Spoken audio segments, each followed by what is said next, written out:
Hey guys, Derek here with Ash, and we are live from PAX East, recording this actually in the podcast room that the media has, and we just wanted to give our thoughts right here at the show floor on our recent playtime with Tokyo Mirage Sessions, Sharp FE, which we got to play on the show floor, at least Ash did, and then I got to play a demo that off the show floor with Nintendo of other sections of the game. So I thought we'd just talk about it, give our opinions, and see what we had to say.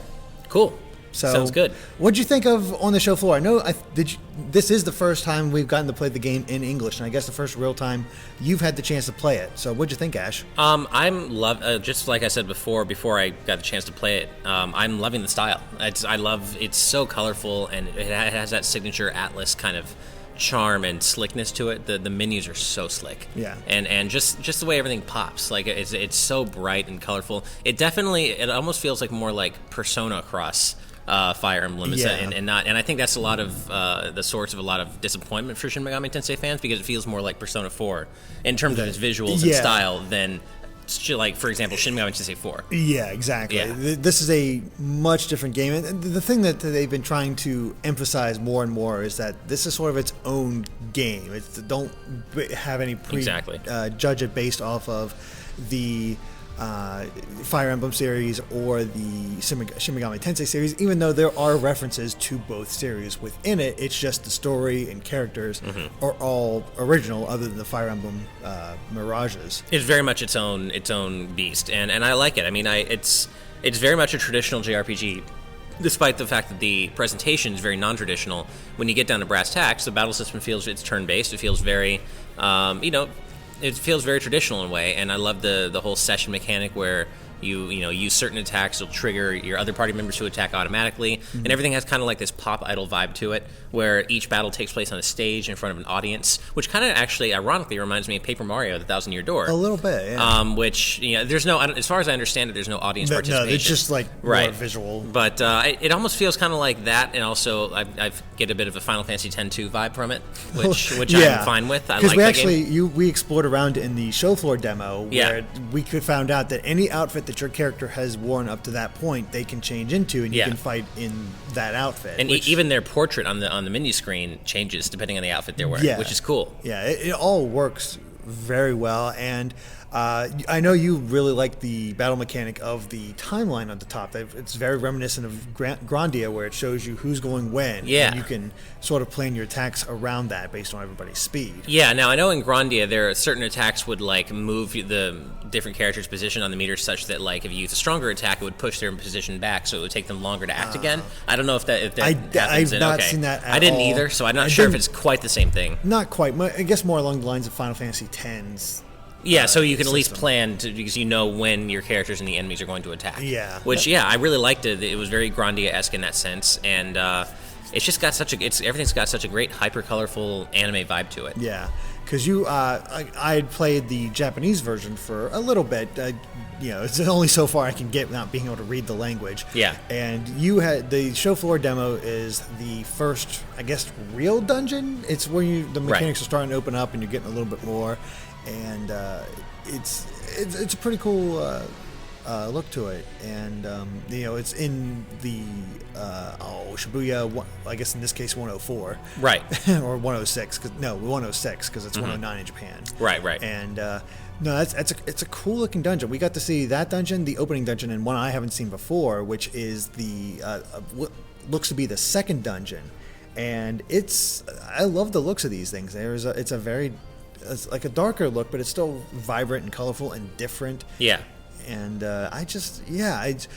it's a shame because I really, as much as I'm enjoying it, I think people's snap judgments of it is really going to hold this game back. And it's really a shame because, I mean, it ironically, being called, or at least originally called, Shin Megami Tensei Cross Fire Emblem, it feels like it's not really going to serve that first fans trailer of either series. Yeah, that first trailer I think is going to be their downfall because they showed all the characters from Shin Megami Tensei, all these characters from Fire Emblem, and then nothing. But the thing is, if you go into it looking for an RPG, JRPG, which we don't have a lot of on the Wii U. Right. Even if it was on another system, I still think this would be a very solid RPG to play. It's not just that qualifier. Like, it's a good RPG for the Wii U. No, it seems to like it's going to be a good RPG in general. Yeah. And it looks like they're filling you up with all kinds of techniques and there's a limited amount, but early on you get a bunch of new ones. You can try them out and get a feel for them, and then as you level up and get different weapons, it gets you access to even more techniques.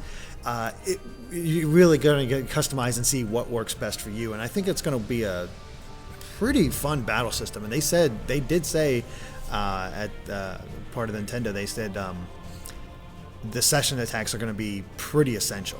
Yeah, especially which was my next point. Something I really love when I was kind of messing around in the settings menu just to see what different settings they had. I noticed that there is an adjustable difficulty level at any time, which is much like Bravely Second and Bravely Default, where it really is customizable. Not quite to the extent of those games, but you can play the game seemingly how you want. We didn't get a chance to try the different difficulties, but it would seem like, if you want an easier time, just want to see a bit of the story, knock it down to easy or casual, whatever it's called, and do that. Or if you want a true challenge, you can play it on hard, which, I love RPGs that really respect the player's time like that, because not all of us have time to grind levels for as long as we need to get through the game. So it does have that, which I really appreciate. And but yeah, our Nintendo reps that we talked to said even on normal, once you get a decent bit into the game, fairly early on, session attacks are going to be absolutely instrumental to your success, especially in boss fights. Oh yeah. So this isn't the kind of game where you can just like spam regular attacks and heal when your HP gets low and succeed. Like, you really have to take advantage of enemy weaknesses. Because that's how I play a lot of RPGs, where I'll save all my stuff and just do regular attacks or do the bare minimum so I can save my magic for important times. And really quickly you'll realize that they give you a lot of magic points. Play around with those things because they are so essential, because that's what triggers these session attacks. Right. You need to be using these. Yeah. And it's kind of brilliant in that way, because I even overheard I think it was on the show floor where they said this is one of those games where you don't use items that much. You need to use items. They really are pushing you to use everything under your belt, and I like that aspect of it. That's going to force me to really go out of my comfort zone and use what I need to do in order to most effectively fight. Yeah, and the fact that all of your characters have a large amount of skill points. I mean, or magic points, but I can't remember what they're called. I think it's skill points. I think it's called EP or EP maybe. Yeah, I'm not sure. But either way, that's definitely by design. Like they don't want you to in a lot of RPGs, your characters will have HP and then their magic points will be much lower, and that's not the case in this game. Like, they encourage you to dip into your skills very often, like every battle. Yeah, and I used them pretty regular, constantly, and it didn't feel like I was running low at any point. No, me neither. So I really am liking the overall kind of design, the aesthetic for sure, the aesthetics for sure, but also the kind of design sense that this is a kind of RPG where you really have to make full use of the game's mechanics to succeed. And I think this is the kind of game that will best serve fans, like casual fans. Ironically, I think it's going to best serve casual Fire Emblem and Shin Megami Tensei fans, because I think it's like you said, Derek, the hardcore fans are the ones who are going to go in with the most rote expectations of what they think this game should be, and I think those people are going to be disappointed. A little bit, but I think some of them might be able to be swayed by it. I hope so. I do, because it's fun, and it does, like, when you get a level up, you get the Fire Emblem jingle. That was cool. It's great, and you do have to you don't know what the enemy is capable of when you first fight them for the first time, and it's like all blank, so you have to experiment to see what they're effective against, what they're not effective against, and use that in order to do better the next time. And it sort of uses the whole weapon wheel idea for Fire Emblem. It's really smartly designed, it feels like.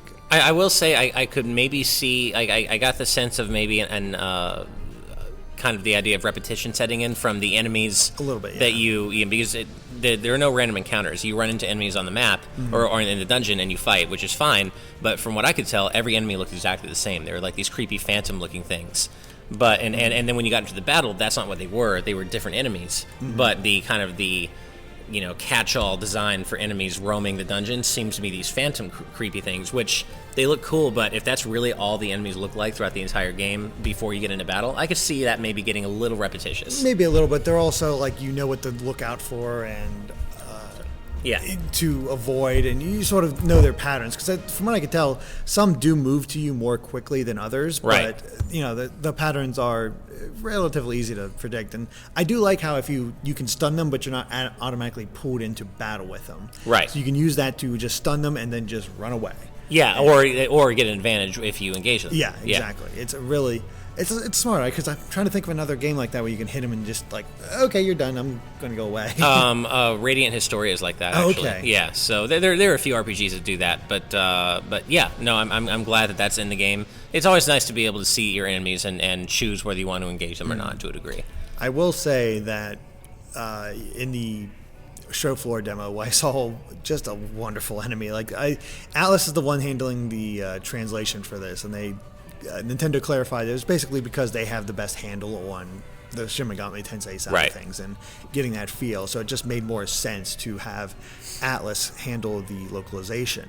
And I love the clown enemy. I looked at him when I first saw him on the show floor. I'm like, oh man, that looks so much like Pennywise. Or Pennywise is here. And I looked at I finally saw his name, Nickelwise. I'm like, oh my god, that's brilliant. That's great. Atlas, they're fantastic at localization. They're some of the best in the business. So I'm really glad.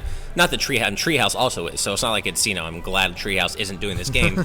But yeah, Atlas, they might as well. The game takes place in Japan. It's a thoroughly Japanese style game. This is what Atlas excels at. It makes sense to let them do it. Yeah. By the same token, I thought it was a very bold decision that in battle, your characters will shout different catchphrases or different things when they attack, and there were no subtitles. And I noticed that, so I asked our Nintendo rep if they were going to be subtitles, and there actually are not. In battles, of course, there are going to be for the story throughout the game. But in battle, your characters, kind of throw out these random catchphrases or, things like "let's go" or "all right," and there are no subtitles for that, which I thought was an interestingly bold decision. Yeah, I mean, I wish there was some way to know what they were saying, like maybe just throw it out once or twice, or give me the option of having it on, because I would like to know what they're saying, but the screen already has so much information during battle that you really don't have a place to put it, so I understand the decision. Yeah.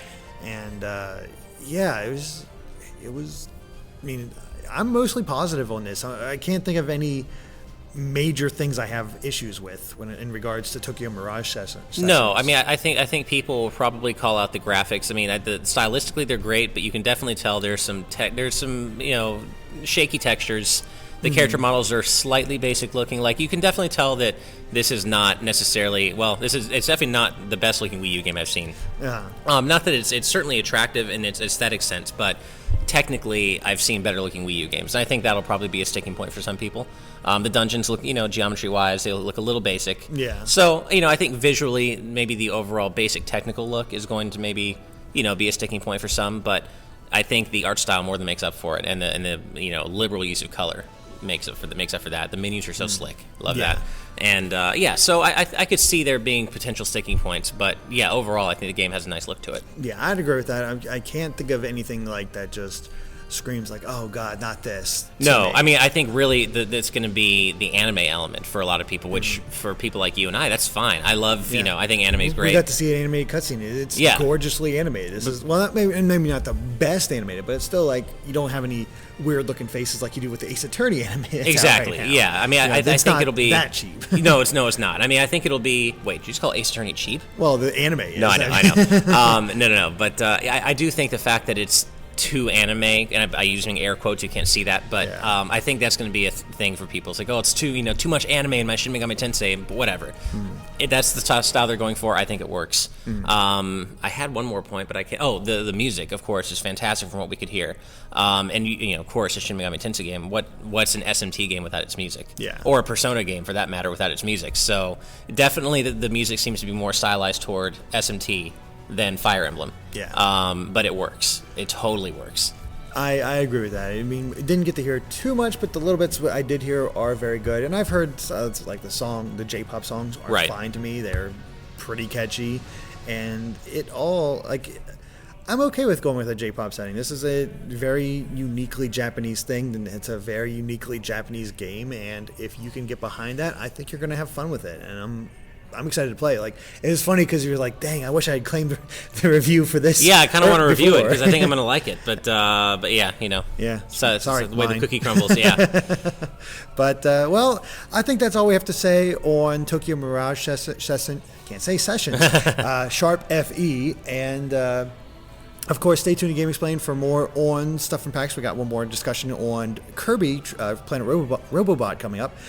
Or if Andre might have posted this before this, who knows? Yeah. But with all that said, thank you guys for watching. And of course, stay tuned to Game Explained for more on Tokyo Mirage Sessions, maybe Shin Megami Tensei, and Fire Emblem. So, with all that said, see you guys next time. Bye.